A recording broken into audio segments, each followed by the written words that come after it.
BOTB this week, we're going down memory lane with our 50% off promotion. So we thought we'd ask Will a few questions about his memories of the early days of BOTB. Will, what was it like at the first stand? So we started off at Heathrow Terminal 4, where we had the first stand. To us, it was pretty terrifying. So we went in there, and the first car was a Porsche 911, and we put it on. Yeah, a very good car. Put it on the stand, but to be honest, had absolutely no idea whether anyone would buy a ticket at all. So the first few days we spent, really hoping that someone. Well, the first day actually went well, but I remember the first guy, and he bought a ticket, and he goes, he says, "Well, how long has this been going for?" And I said, "Well, to be honest, about 10 minutes." And he bought a ticket, and I wanted to give him a hug. I must say, it was quite nerve-wracking, but great fun. So you mentioned you had a 911 on the stand. I guess you've had quite a few cars over the years. Name some favourites. So it's quite interesting actually looking back at some of the photos, because some of them look really quite retro now, and I remember that some of the cars arriving, they used to arrive at the airports or the transporters to go in, and wow, that's the most amazing car. And I was just looking recently at some of the pictures of the TVR and some of the early Ferraris, and also Aston Martin DB9 that we had on the stands, all of which were absolutely jaw-droppingly beautiful at the time, and now actually look pretty old-fashioned. But favourites, I've always been a bit of a sucker for the Porsches, I must say. Yeah, I bet they're probably worth a few quid now these days, those cars. Well, they're probably in their low point actually at the moment, where they're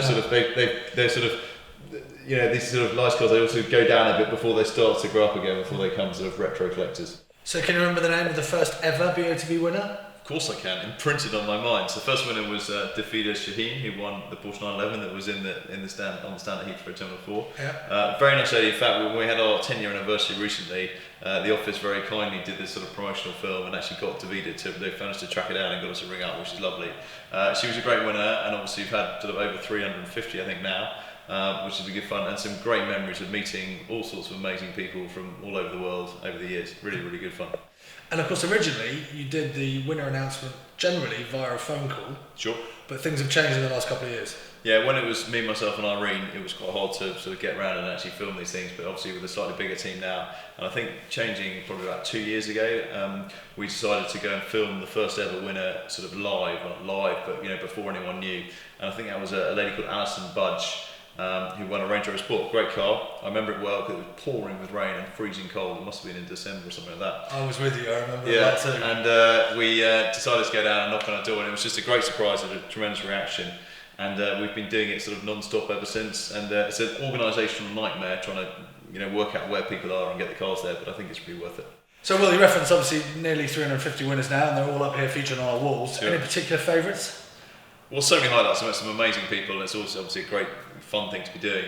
But I think one that stands out for a couple of reasons is a guy called Ian Smith up in, I think it was Aberdeen. And we flew up there, and he worked for a company that made oil rig parts up there. And he won an Aston Martin, and it was memorable for two reasons. Firstly, we went to the factory, got him out, and he was this big, strong Scotsman, and he just burst into tears, so it didn't look that tough in the end. But also, he said a sort of passing comment as we left saying, "I'm going to have a tattoo of this done." I didn't really think anything of it. Anyway, he got the car and everything, and then a couple of years later, he was going through Edinburgh Airport where we have the stand, and he saw one of our staff there and said, "Can you send this a picture of this to Will?" And it had tattooed across his back our logo and his ticket number and the date that he bought the ticket right the way across the back. So he came true to his word, which is pretty impressive. So just to finish then, if you had to choose one memorable moment from the last 15 years, looking back down memory lane, what would that one moment be? Obviously lots and lots to choose from.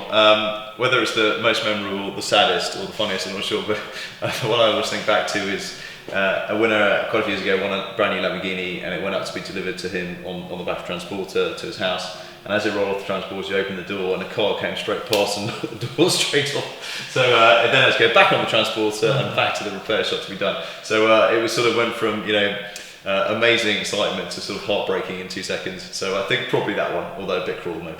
Okay, thanks a lot, Will. It's been a lot of fun chatting about some of the memories, and we've certainly had fun in the office looking at some of those photos of you in your younger years. As long as you guys have had fun, that's the main thing. Good stuff. Thanks.